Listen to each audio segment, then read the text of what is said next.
Lições Bíblicas Dominical, na apresentação de Andy Moura. Graça e paz a todos, estamos iniciando aqui no canal mais um podcast, Lições Bíblicas Dominical, Jesus, o Homem Perfeito, o Evangelho de Lucas, o Médico Amado. Nós estamos entrando na lição de número 12, que tem o seguinte título: A Morte de Jesus. Essa lição foi estudada no dia 21 de junho de 2015 e tem os comentários de José Gonçalves. Antes de iniciarmos esse estudo de hoje, queremos pedir, como sempre, uma força aqui no canal. Você que tem sido abençoado e ainda não se inscreveu no canal, então faça isso para que você possa nos ajudar a crescer aqui na plataforma. Então, primeiramente, se inscreva no canal e não se esqueça de acionar o sininho em todas as notificações, para que quando nós colocarmos um conteúdo novo no ar, você possa ser notificado e confira em primeira mão. Também deixe o seu gostei, porque somente desta forma o YouTube vai entender que esse conteúdo é relevante e assim ele estará distribuindo com mais pessoas. E compartilhe o link desse vídeo com seus amigos e conhecidos nas suas redes sociais. Tendo feito isso, vamos iniciar a aula de hoje. Então pegue um lápis, um papel e uma caneta para que você possa anotar pontos importantes desse estudo. E o texto áureo diz assim: E clamando Jesus com grande voz, disse: Pai, nas tuas mãos entrego o meu espírito. E havendo dito isso, expirou. Lucas capítulo 23 e o versículo 46. Verdade prática. Jesus não morreu como mártir ou herói, mas como Salvador da humanidade. A leitura bíblica em classe se encontra no livro de Lucas, no capítulo 23, do versículo 44 até o 50, que diz: E era já quase a hora sexta, e houve trevas em toda a terra, até a hora nona, escurecendo-se o sol, e rasgou-se ao meio o véu do templo. E clamando Jesus com grande voz, disse: Pai, nas tuas mãos entrego o meu espírito. E havendo dito isso, expirou. E o centurião, vendo o que tinha acontecido, deu glória a Deus, dizendo: Na verdade, este homem era justo. E toda a multidão que se ajuntara a este espetáculo, vendo o que havia acontecido, voltava batendo nos peitos. E todos os seus conhecidos e as mulheres que juntamente o haviam seguido desde a Galiléia estavam de longe vendo essas coisas. E eis que um homem, por nome José, senador, homem de bem e justo. Introdução. Os momentos que antecederam a prisão e julgamento de Jesus foram extremamente difíceis e penosos para ele e seus seguidores. As autoridades judaicas já haviam decidido em concílio pela sua morte e esperavam apenas o momento oportuno para isso. Não intentavam realizar o ato durante a Páscoa, para não causar tumulto. Nesse momento surge Judas Iscariotes, um dos 12 discípulos, com a proposta de entregar Jesus a esses líderes. E foi o que ele fez. Preso, Jesus logo é submetido a um julgamento que o condenou e o entregou para ser crucificado. Pregado na cruz, Jesus, o homem perfeito, sentiu as dores dos cravos e o peso do pecado da humanidade. Primeiro tópico: as últimas advertências e recomendações. Em primeiro lugar, aflição interior. Sabendo que era chegada a sua hora, Jesus trata de dar as últimas advertências e recomendações aos seus discípulos. Todos os evangelistas registram a advertência que Jesus fez a Pedro. Mateus capítulo 26, do versículo 31 até o 35. Marcos capítulo 14, do versículo 27 até o 31. Lucas capítulo 22, do versículo 31 até o 34. João capítulo 13, do versículo 36 até o 38. Faltava pouco para o mestre ser preso, e tanto ele quanto seus discípulos iriam passar por um conflito interior sem precedentes. Daí a necessidade de estarem preparados espiritualmente para esse momento. Mateus capítulo 26 e o versículo 41. Pedro é avisado de que Satanás o queria peneirar. Lucas capítulo 22, do versículo 31 até o 34. No Monte das Oliveiras, pouco antes de sua prisão, ele advertiu a todos sobre a necessidade da oração para suportar as provações que se avizinhavam. Lucas capítulo 22, do versículo 39 até o 46. Podemos falhar e muitas vezes falhamos. Entretanto, não é por falta de aviso. Em segundo lugar, aflição exterior. O texto de Lucas, capítulo 22, do versículo 35 até o 38, tem chamado a atenção dos estudiosos da Bíblia. Estaria Jesus aqui pregando a luta armada? Não! Isso pelo simples fato de que o uso da força como parte do seu reino é frontalmente contrário aos seus ensinos. Mateus capítulo 5 e o versículo 9. Capítulo 22, do versículo 38 até o 47. Jesus cita a profecia de Isaías, capítulo 53 e versículo 12, como se cumprindo naquele momento, e os discípulos, solidários com a sua missão, sofreriam as suas consequências. Assim como seu mestre, eles também seriam afligidos exteriormente com as consequências da prisão. Deveriam, portanto, estar preparados para aquele momento. Jesus seria condenado com os malfeitores, e seus discípulos seriam identificados da mesma forma. Marcos capítulo 14 e o versículo 69. Síntese do primeiro tópico. Antes de ser preso, Jesus deu advertências e recomendações para seus discípulos, pois sabia das aflições internas e externas que eles padeceriam. Subsídio teológico. As palavras finais de Jesus aos discípulos no cenáculo os fazem lembrar de dificuldades à frente. Lucas capítulo 22, do versículo 35 até o 38. Anteriormente, ele os tinha enviado de mãos vazias para pregar o Evangelho. Lucas capítulo 9, do versículo 1 até o 6. Capítulo 1, versículo 3 e o 4. Eles fizeram uma viagem curta e levaram consigo providências limitadas, mas suas necessidades tinham sido providas. Nos dias tranquilos da missão Galileia, eles tinham confiado na hospitalidade das pessoas. Agora, os tempos mudaram e eles enfrentarão dificuldades como nunca antes. Logo, Jesus será executado como criminoso e os discípulos serão vistos como comparsas no crime. Deus ainda estará com os discípulos, mas daqui em diante eles têm de tomar providências e buscar proteção para a viagem. Eles terão de se defender contra os inimigos do Evangelho, contra Satanás e contra as forças das trevas. Eles devem obter uma espada.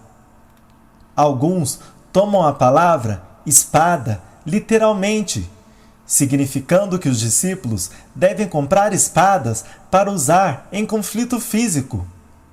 Mais tarde, alguns estarão preparados para defender Jesus com espadas, mas ele detém essa tentativa antes de qualquer coisa. Versículo 49 até o 51. O que Jesus realmente quer é que os discípulos provejam as próprias necessidades e se protejam sem derramar sangue. Eles se encontrarão cada vez mais lançados numa luta espiritual e cósmica. A compra de espadas serve para lembrá-los daquela batalha iminente. Empreender esse tipo de guerra requer armas especiais, inclusive a espada do Espírito, que é a palavra de Deus. Efésios capítulo 6, do versículo 11 até o 18. Os discípulos parecem não entender. Lucas capítulo 22 e o versículo 38.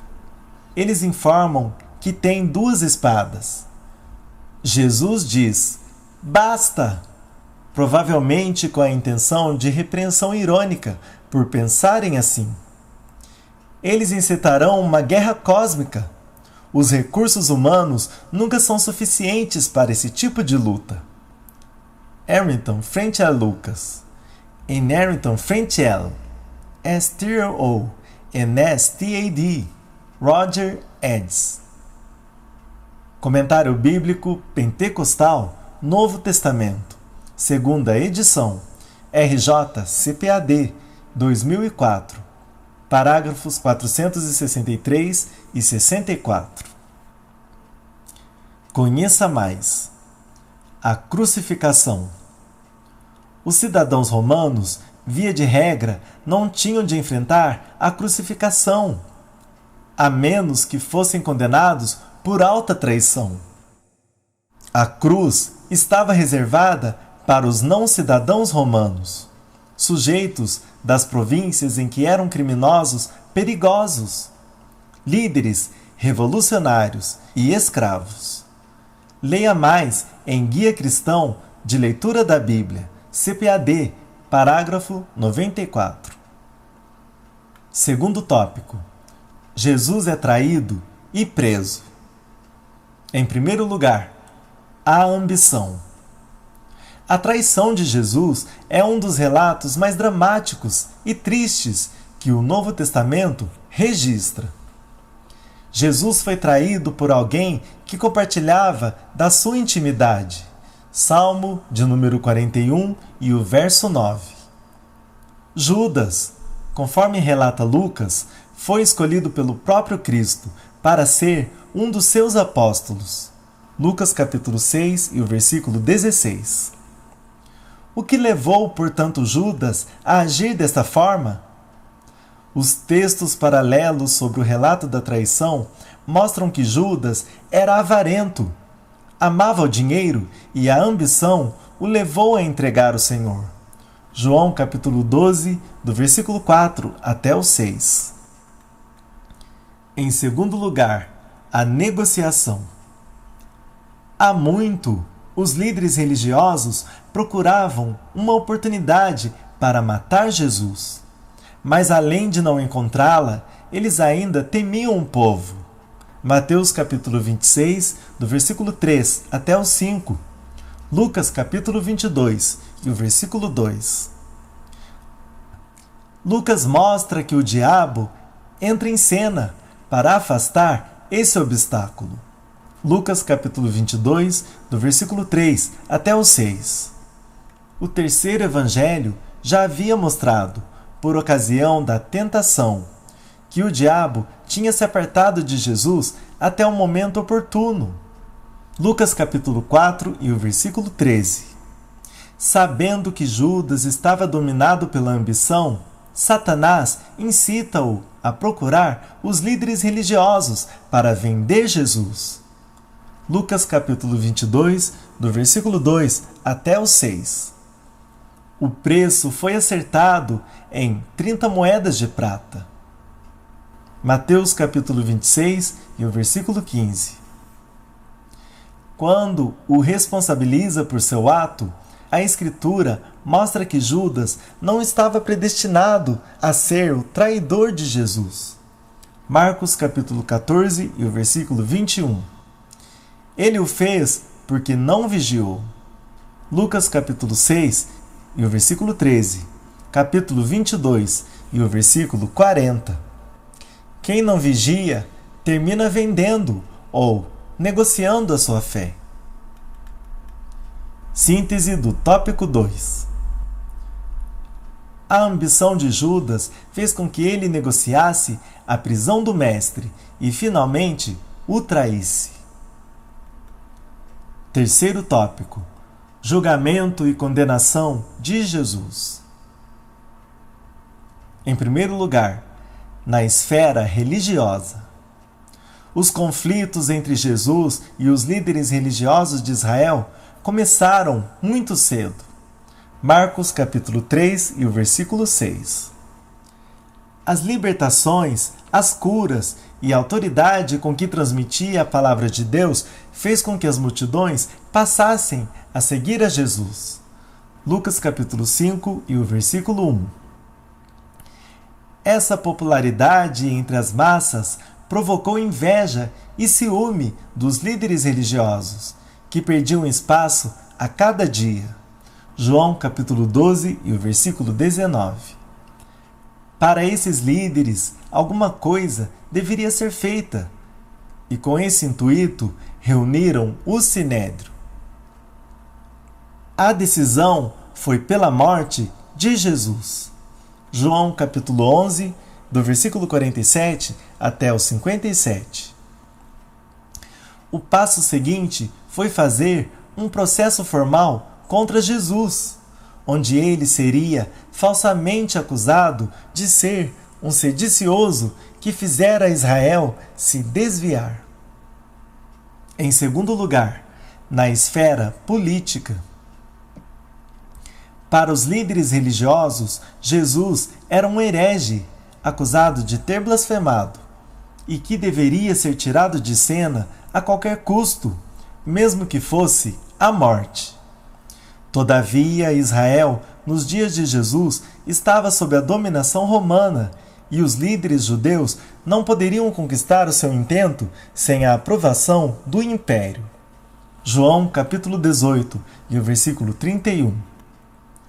Lucas deixa claro que a acusação dos líderes judeus feita a Jesus era tríplice: desviar a nação, proibir os judeus de pagarem impostos a Roma e afirmar que ele, e não César, era rei.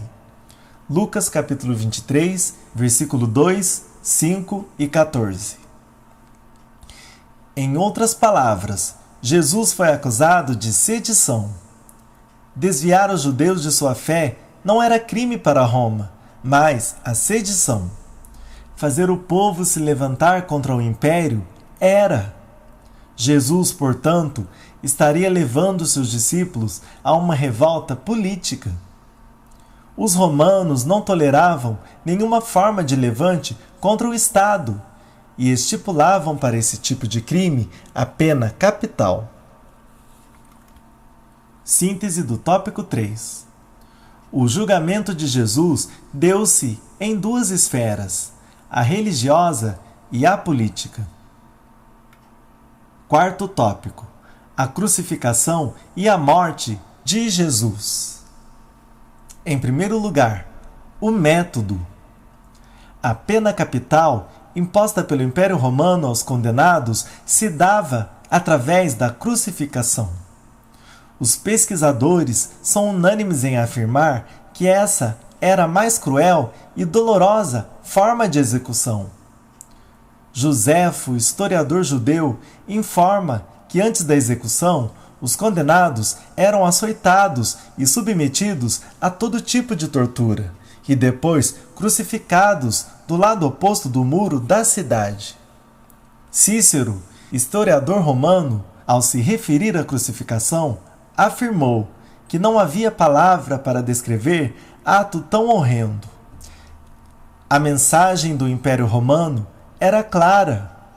Isso aconteceria com quem se levanta contra o Estado. Jesus, portanto, sofreu os horrores da cruz.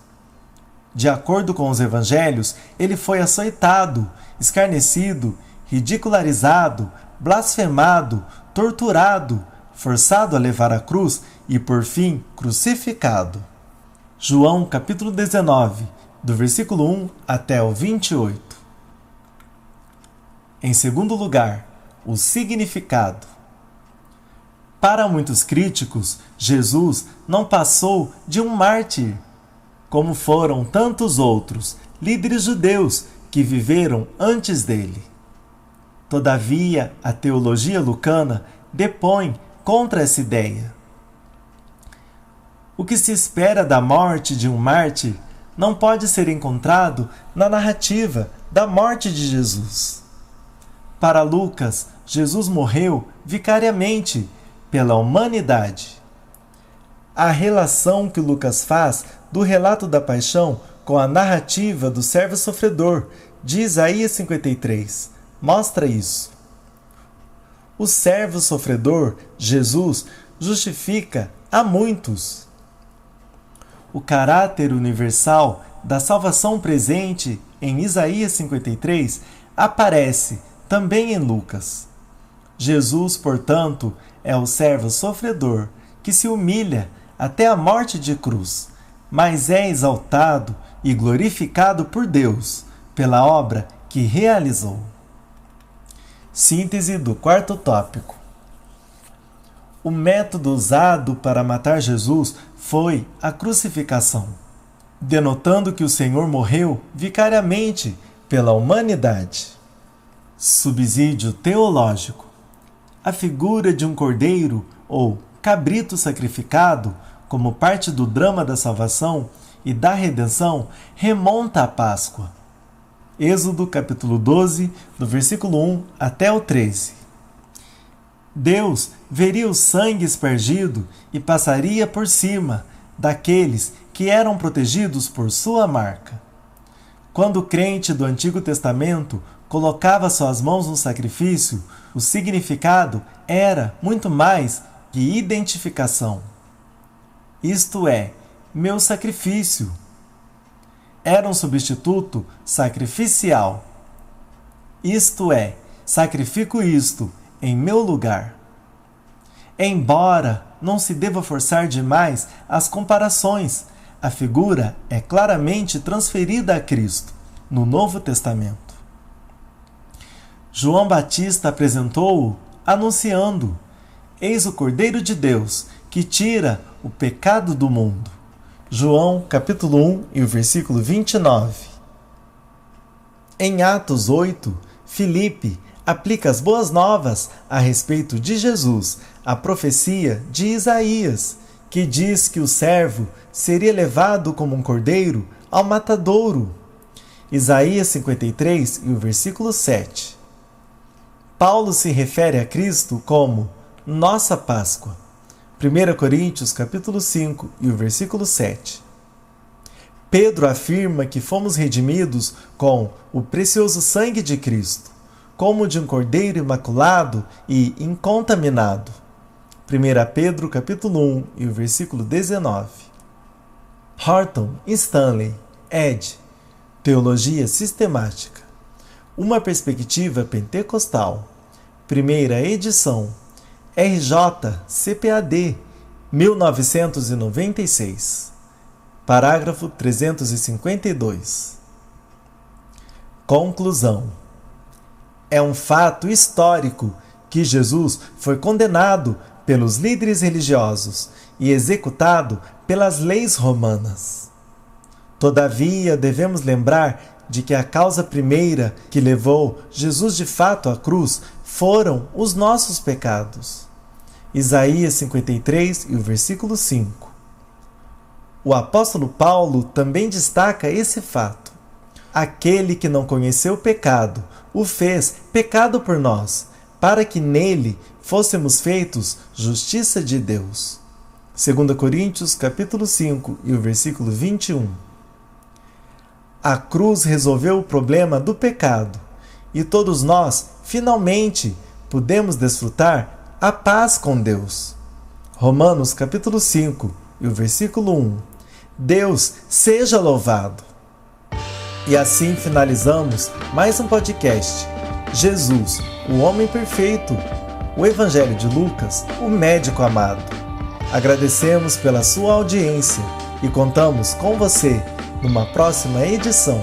Que Deus vos abençoe.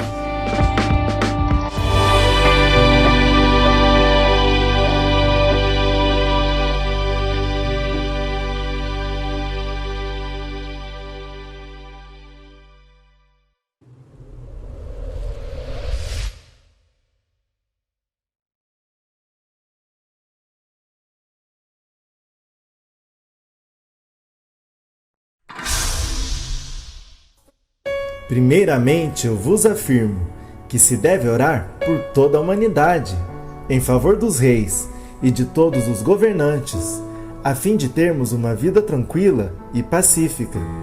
AMRL3, o canal da família cristã.